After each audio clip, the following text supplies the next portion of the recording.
Hello, and welcome to episode 96 of Bardic Quest. Thorik and Johann now find themselves face to face with ghoulish creatures. The last time Johann faced such creatures, he barely escaped with his life. Is history doomed to repeat itself, or will Thorik's divine powers be enough to protect them both from this monstrous new threat? So without further ado, let's get into this week's episode of Bardic Quest.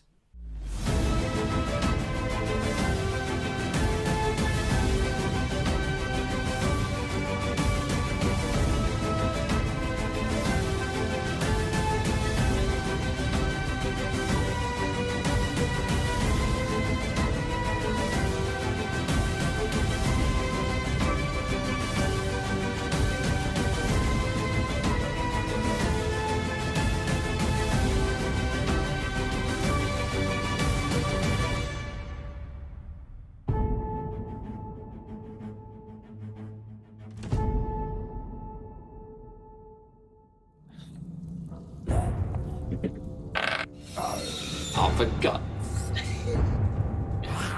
sake. 6. Alright. 17 for the dwarf. 17 for the dwarf, you say? Aye. So, in which case then, it's going to go thusly. It'll start with Thorik. Then it'll go to these vile creatures, followed by you, Johann. All it might be. Indeed. So, let's see now. So, Thorik, you are pretty much at the mouth of this tunnel now. Cool. Just maybe 5 or 10 feet into the chamber. There are 4 of these creatures above you, which, for the record, the ledges themselves are 10 feet high above you, and these creatures are looking down on you from above. What would you like to do? Is there any way up to the ledge? The staircase, yes, but that staircase is... Well, you'd have to dash to get up the ledge. Let's put it that way. Okay. So, but equally, they'd have to do the same to get down to me safely unless they pitch themselves over the ledge. Indeed. Cool. In which case, I'm just going to rest a hand reassuringly on Johann's shoulder and just be like, don't worry. Let's funnel them towards us. Let them come to us. And I will... Not guiding bolt. That's maybe a bit overkill for this moment. I will extend a hand towards the closest one. Yep. And in a twisting action, there's like kind of silvery flame that erupts around my hand. And in the same moment, sacred flame bursts into life on the closest creature. Nice. So I need to make a DC something dex save. A DC 13 dex save. A DC 13 dex save, you say? Aye. All right. So you fire off this sacred flame, and it fails the dex save. Lovely. So it's going to be taking 1d8 of radiant damage. So that does 7 points of radiant damage, and the target gains no benefit from cover for the saving throw. Nice. If that made any difference at all. So 7 points of radiant damage. Okay, lovely. Would you like to describe your sacred flame as it impacts this creature? Yeah, so it's kind of like he twists his fist and it kind of actually just coalesces, and in the same motion it like wraps itself around the creature and kind of engulfs it in this silver flame. Nice. Beautiful. Anything else you'd like to do? No, actually. Thought it would just like to stay where he is. And like just keep a defensive position. Is there any way we can kind of sort of just keep ourselves with our backs to the corridor so they can't like surround us, so they kind of have to come at us maybe even one or two at a time?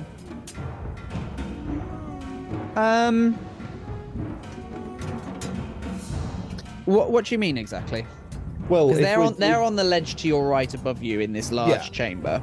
Assuming they're going to come towards us, the tunnel that we came down. Yes. Is there any way we can kind of like, if we back towards that, would that funnel them towards us so they can't like surround us? Basically, is what I'm saying. Oh, you kind of want to retreat back into the tunnel to bottleneck them a little bit? Yeah, a little bit, like not Okay. completely, just sort of so they can't just, go. Sure. to town. The tunnel is about 10 foot wide. Okay. So you could fit in side by side if you wanted to. Okay, and we could potentially then just have them come at us one at a time each. sort In of thing. theory. In theory. Theory's a wonderful thing. Indeed. Thorik will do that. He will just back in slightly. How far back do you want to go then in that case? Literally just to the mouth of it, really. Just so he's got the edge of the wall on either side of him, so they can't immediately get round him. Okay. Yeah. So we just literally, want like, if you were to look at the tunnel, then you would be right in the entryway. There's Yeah, no basically. space between you and the mouth of the tunnel. yeah, basically. All right. Okay. Cool. All right. Lovely. So Johann is maybe about 5 or 10 feet in front of you then at that point. Cool. As he's now partly in the chamber, only a few steps in, and you're at the mouth of the tunnel. And that's your go? Yep, that's me. Thank you. All right. So now it's going to be these foul creatures. The one that you hit with your sacred flame, Thorik, is going to leap from the ledge down to the ground. So he's going to need to make an acrobatics check. And these creatures aren't the most dexterous. And it is going to drop, and you're going to hear a crack as it hits the ground, as it's going to take 5 bludgeoning damage. Falling damage. And it kind of hobbles and kind of continues to run towards you, Johann. And it is going to raise its kind of black claws at you. Again, you're kind of having flashbacks to that fateful night as it swings its claw towards you for a 17 against your armor class. Is that going to hit? Yep. Okay. So you are going to take, therefore,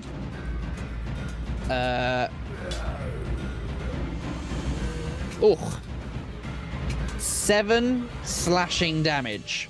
Leave my rogue alone. I also need you to make a Constitution saving throw, please. Oh, come on. I'm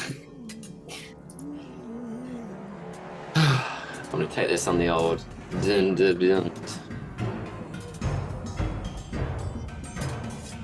That's a dirty 20. All right, that's good.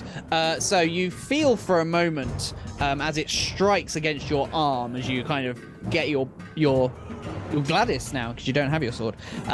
Raise Gladys to try and defend yourself, and it strikes the kind of your forearm, and you feel that scratch almost go numb for a very brief moment before it returns to normal, and you kind of have pins and needles sensation at the ends of your fingers.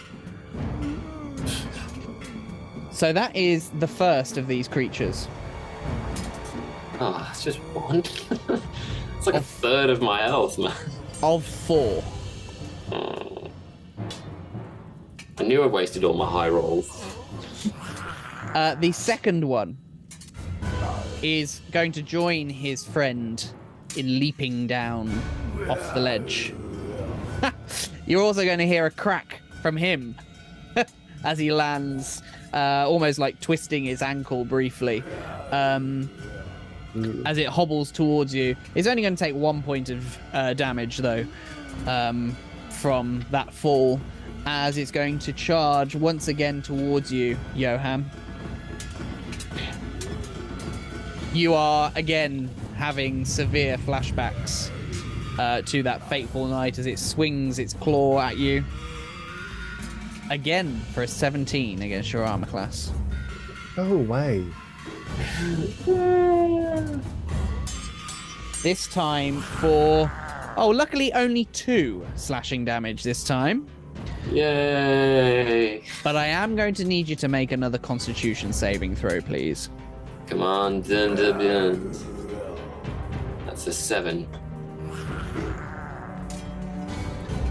The scratch, like before, goes numb. And this time, the numbness doesn't fade. And you feel your muscles spasm and go very rigid as you are now paralyzed for 1 minute. However, my arm or my whole self. your whole body is now paralyzed. What, Petrivicus Totalis kind of style? Or... Very much so, but not. But without the comedy fall. Right. You can repeat your saving throw at the end of each of your turns, ending it if you succeed. So Okay. I'm immobilized, effectively. You are paralyzed, which mechanically speaking means that you are now incapacitated, meaning you can't take actions or reactions. You automatically save strength and dexterity saving throws. Attack rolls against you have advantage, and any attack that hits you is a critical hit if the attacker was within 5 feet of you. Crud. Being paralyzed really sucks. But you do get to save at the end of each of your turns. Okay. However, there are still 2 more of these creatures to come. Yay! Let's have it. Let's have it. I'll take him. I did it before. I'll do it again. So, the You will first not one. kill me yet. Or like through gritted teeth, you know. Yeah. As aggressive as you can be when you can't. The next one leaps down. This time you don't hear a crack as it lands on the ground. And it is going to charge towards you. Thorik, this is looking quite terrifying even from your presence, because they are just going gung-ho at this point for... Oh, hang on.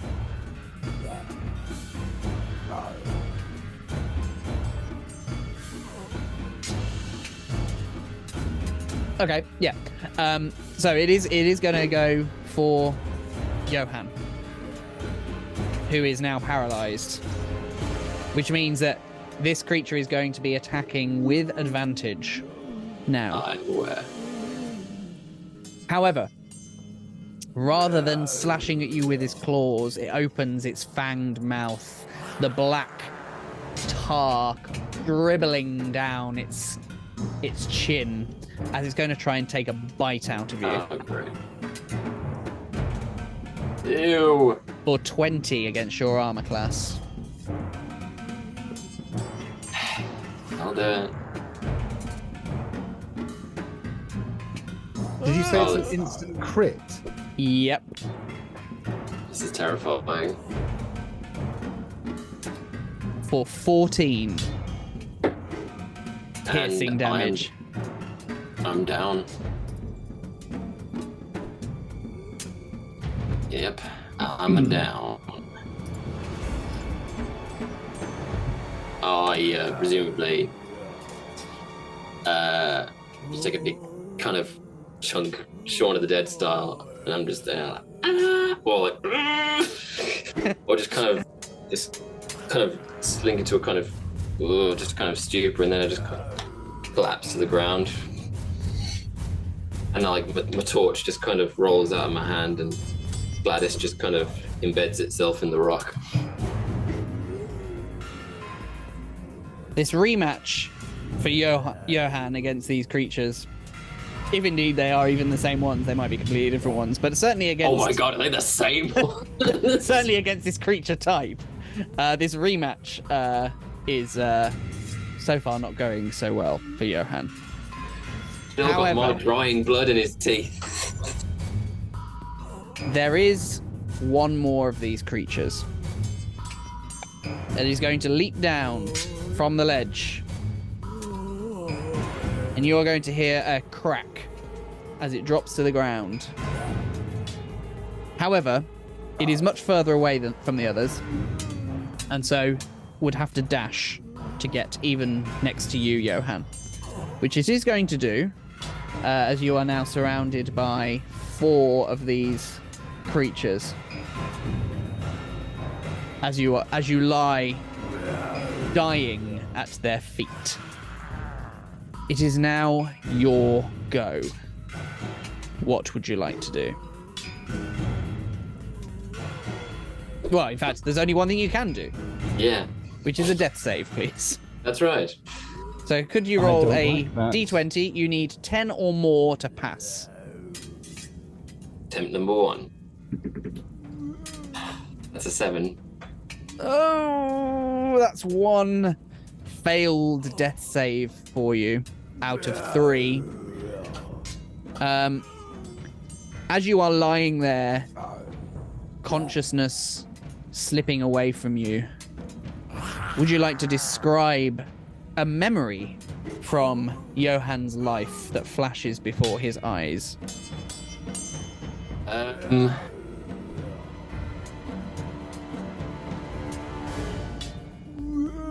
I have flashes of the tavern where Thorik and Sergei and Saga met with Gundren for the first time. And although I wasn't there, I knew they were inside. I may have even been kind of lurking amongst the crowd. Johann even. And also the many like freeing just getting rid of the red brands and the death of the defeat of Glassstaff. But one in particular is thinking back on the last time he saw an Astriana in his dream and talked about how the dark forces are coming and how it all might come to an end, and this is the end he feels like she was talking about. Okay. That he failed, basically. Thorik, we're at the top of the round. You're up. Johann is dying in front of you, only about 10 feet ahead of you. All 4 of these creatures are now only within about 10 feet or so of you. What would you like to do? Thorik feels shock, and he just thinks it's just utterly grotesque the way these creatures have thrown themselves down this pit and are literally just like falling on Johann like animals, worse than animals in fact. And he feels this deep burning guilt and shame at leaving his friend's side, that he's left him exposed and that Johann has now dropped. And then that shame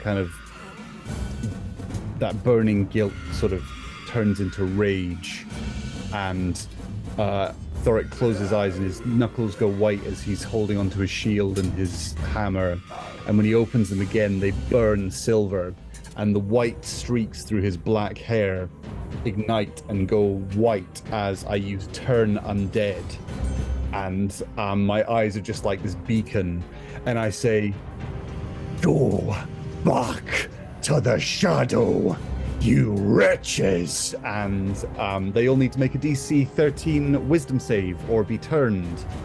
All right. Nice.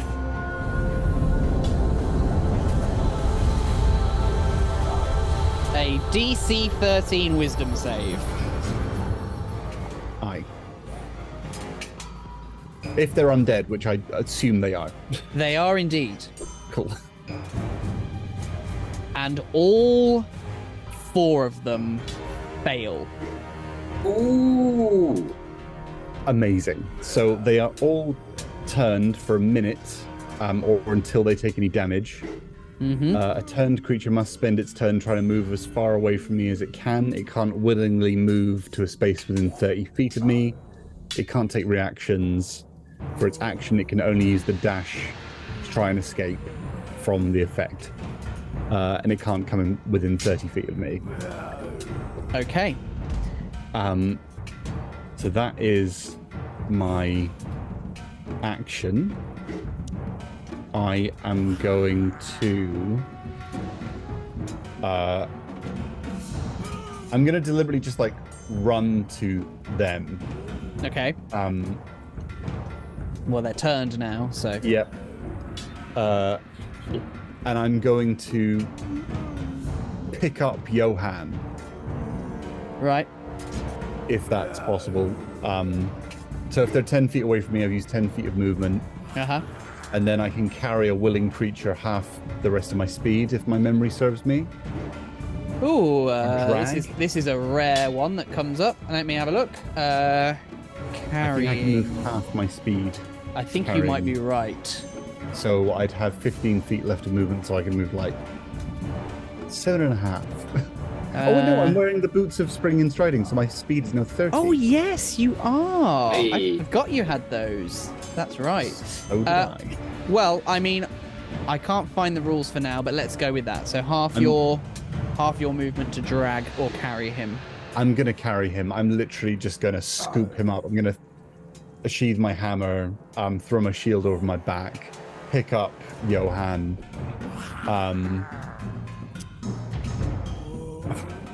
You watch these creatures cower as you approach, almost as though pure light is radiating from you, which is causing them to flinch as you get closer to Johann. And I'm gonna go run ahead. past them because they can't take reactions. They can't Correct. attack of opportunity me. So I'm going to run past them and I'm going to head towards the stairs. Up the ledge. Yep. So we can progress. Okay. All right. How with your boots of striding and leaping and various other things and cartwheels and gamboling and what's your speed now? My speed is 30, so I can move another 10. Yes, that's right.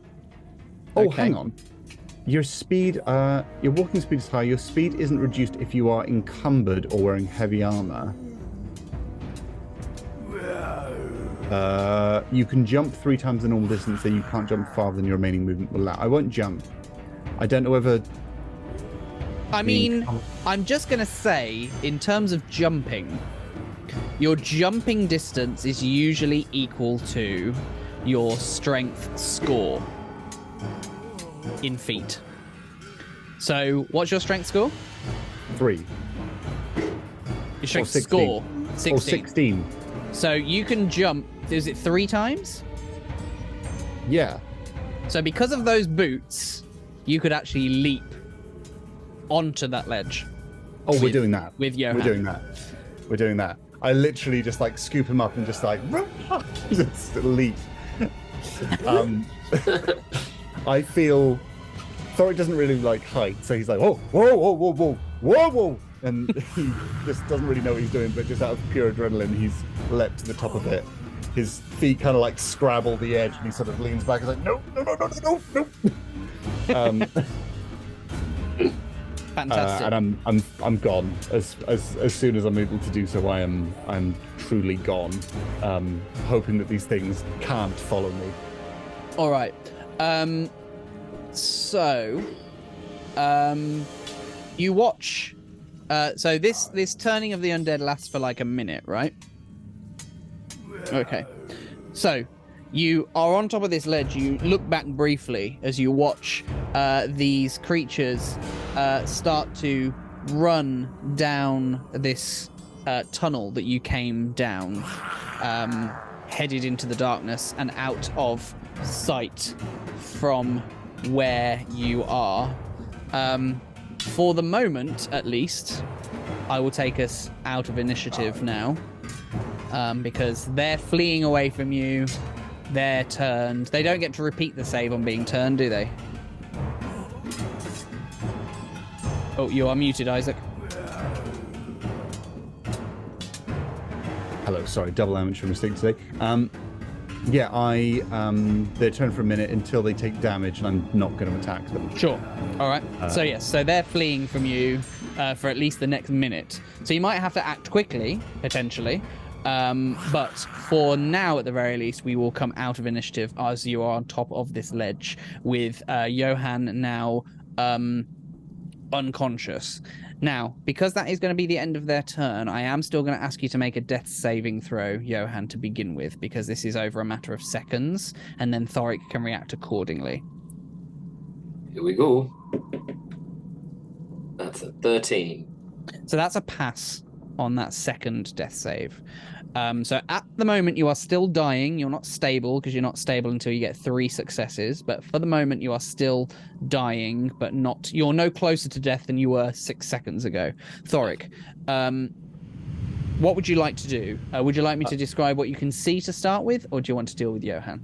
Well, immediately, as I'm carrying him, it's just touch, I just rest my hands over his eyes and just start whispering. And as I sort of like just draw my hand up, I cast Spare the Dying and stabilize Johann. Okay. Would you like to describe what your Spare the Dying looks like? It's just like the most subtle kind of illumination from within Johann. It doesn't. His wound that was oozing with this kind of black ichor from this thing's mouth, it seems to like purge that out of his system, and then his wound isn't healed, but it stops bleeding. He kind of chokes and kind of splutters as this kind of glow from within his body, and this kind of almost mist of silver comes out of him as he coughs and then starts to breathe a little bit more easily. And just while he's unconscious, I'm holding him and I'm just like, hold on, Johann, hold on. Yeah, please describe what I can see. So Johann, just to explain mechanically, Spare the Dying means you're now stable, which means you don't need to make any more death saves. You're still unconscious, but you are not dying right now. There was much rejoicing. So, from what you can see up here, there is this ledge, which the ledge itself is probably about, at its widest points, you're kind of in the middle of it at the moment, at its widest points, about 50 foot wide as you're looking from the top of the stairs, and about 30 foot deep. Again, this is not a man-made room, so it's very jagged walls, cavern walls, but equally you can also see a small table on top of this ledge. Rather unexciting as tables go. It's just a table, but you can also see, again, if you're looking from the top of the stairs to your left, you can see a tunnel that leads from where you are. You're 60 feet on your dark vision, right? Yeah. You can see a tunnel, again 10 foot wide, that you can just make out opens up into a larger chamber beyond. I should also point out, from where you were before, there is also the other side of this large cavern that was beyond your darkness and your dark vision as well. Cool. As potential routes. Kind of in a panic, Thorik will extinguish his light and he will just run down the corridor to his left. Okay. I'm trying to find somewhere that I can like secure. He's trying to find a room with a door that he can shut behind him and tend to Johann, because he's panicking. He's by himself, and that was just awful what happened, and he just feels completely out of his depth. Okay. So you charge down this tunnel to your left, really trying to make as much distance essentially as you can from the creatures that fled, that you turned. This opens up into a very large chamber, but unlike the one you've just been in, despite its size, this one appears to be unnatural in its structure. You can see a large blast furnace in the middle of this chamber with mechanical bellows powered by what looks to be a water wheel that dominates the center of this large chamber. Could I actually get a stealth check from you, please? Sure. 8.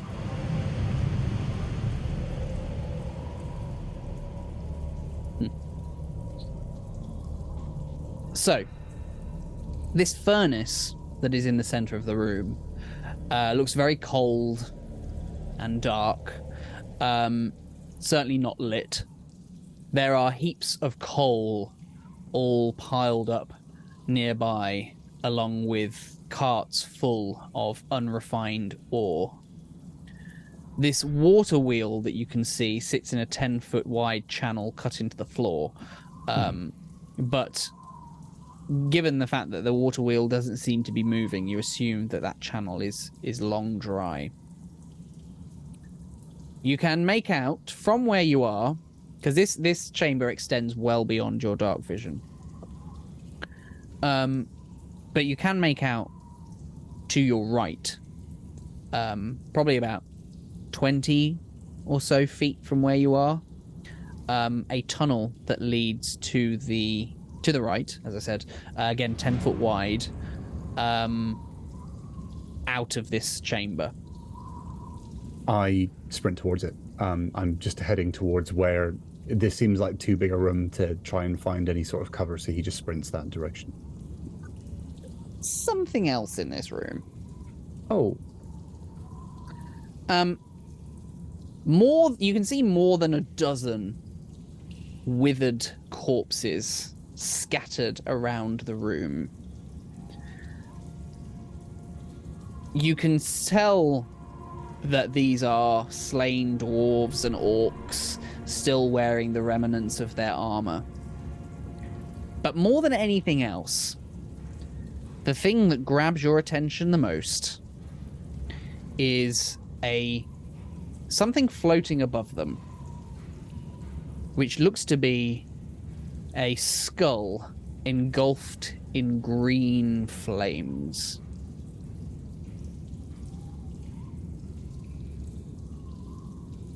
It has not seen you, despite how rushed you are being. But it is almost looks as though it is on patrol around this room. Catching his breath and just sort of coming up short, Thorik, as stealthily as he possibly can, starts to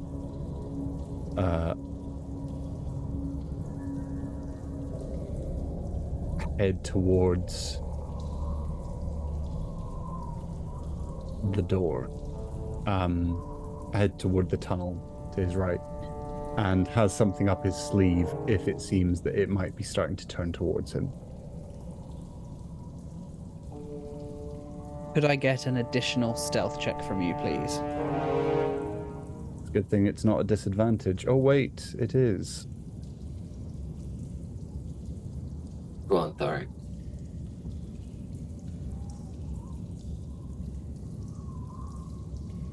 $13.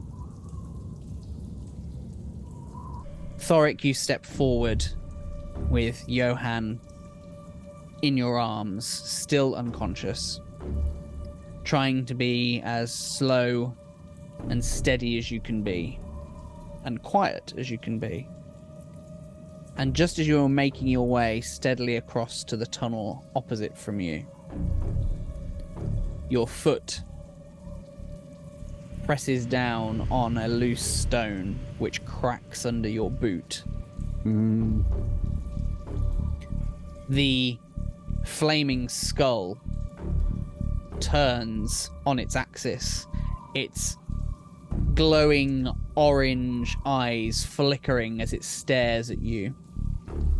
And you hear an icy voice call out to you, saying, "You shall not cross here. as it begins to hurtle towards you, summoning up various of these dwarf corpses rising to their feet, dragging themselves forward, a dim pallid light glowing within their fogged eyes, maggots peeking through holes in the grey-green flesh as they squelch towards you, bones clicking and clattering with each uneasy step. And that is where we shall end this episode.